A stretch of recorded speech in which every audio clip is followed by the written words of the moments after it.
आज हम बात करने वाले हैं गायत्री महाशक्ति की, एक ऐसी दिव्य मातृ शक्ति जिन्हें सिर्फ वेदों या देवताओं की ही नहीं बल्कि पूरे विश्व की जननी कहा जाता है।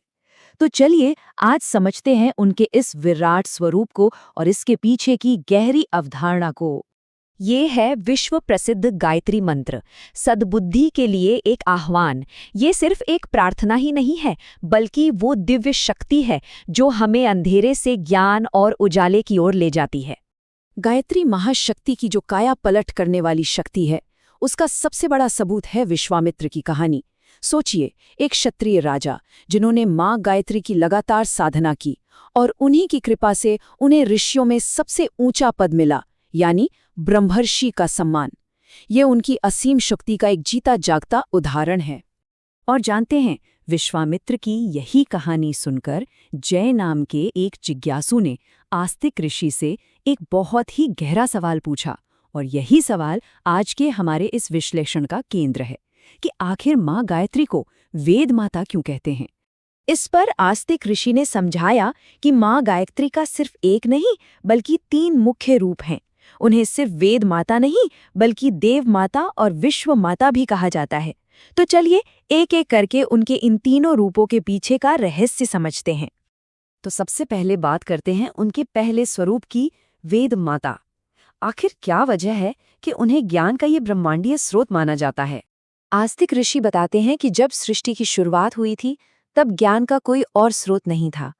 उस वक्त माँ गायत्री ने ही भगवान ब्रह्मा को वेदों का दिव्य ज्ञान दिया था, और इसी ज्ञान से ही आगे चलकर दुनिया के सारे शास्त्र और विज्ञान बने।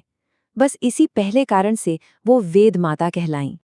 अब ज्ञान के बाद बात आती है शक्ति की, और यहीं पर माँ गायत्री का दूसरा स्वरूप सामने आता है, देव माता, यानी देवताओं को जन्म देने वाली शक्ति। अब इसका मतलब सिर्फ ये नहीं है कि उन्होंने देवताओं को पैदा किया, बल्कि वो तो खुद देवत्व की जननी है।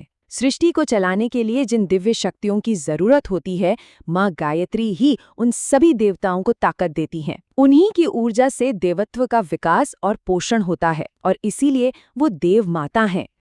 और अब आते हैं उनके तीसरे और सबसे विराट स्वरूप पर, विश्व माता, मतलब पूरे जगत की माँ। यहाँ पर हम उस संघर्ष को देख सकते हैं जिसका सामना दुनिया हमेशा से करती आई है। एक तरफ है अविश्वास और नेगेटिविटी का अंधेरा, और दूसरी तरफ है ज्ञान का प्रकाश।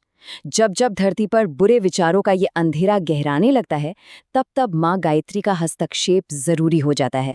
तो इस अंधेरे को मिटाने के लिए वो महाशक्ति ज्ञान की एक दिव्य धारा बन जाती हैं और हर इंसान के मन में विवेक जगाती हैं। जब वो पूरी मानवता की भलाई के लिए प्रकट होती हैं, तब वो विश्व माता की भूमिका निभाती हैं।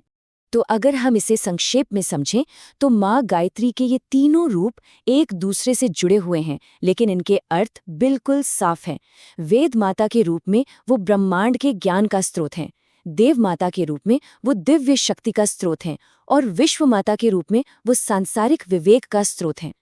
और बस यही है आस्तिक ऋषि के उस सवाल का पूरा जवाब। गायत्री महाशक्ति एक ही समय में ज्ञान, देवत्व और विश्व चेतना की जननी है। इसीलिए वे वेद माता भी हैं, देव माता भी हैं और विश्व माता भी हैं। आपको बता दें कि ये जो सारी जानकारी है, ये हमने गायत्री परिवार द्वारा प्रकाशित सचित्र बाल कथाओं से ली है, जो इतने गहरे आध्यात्मिक विचारों को बहुत ही सरल कहानियों के जरिए हम तक पहुंचाती है।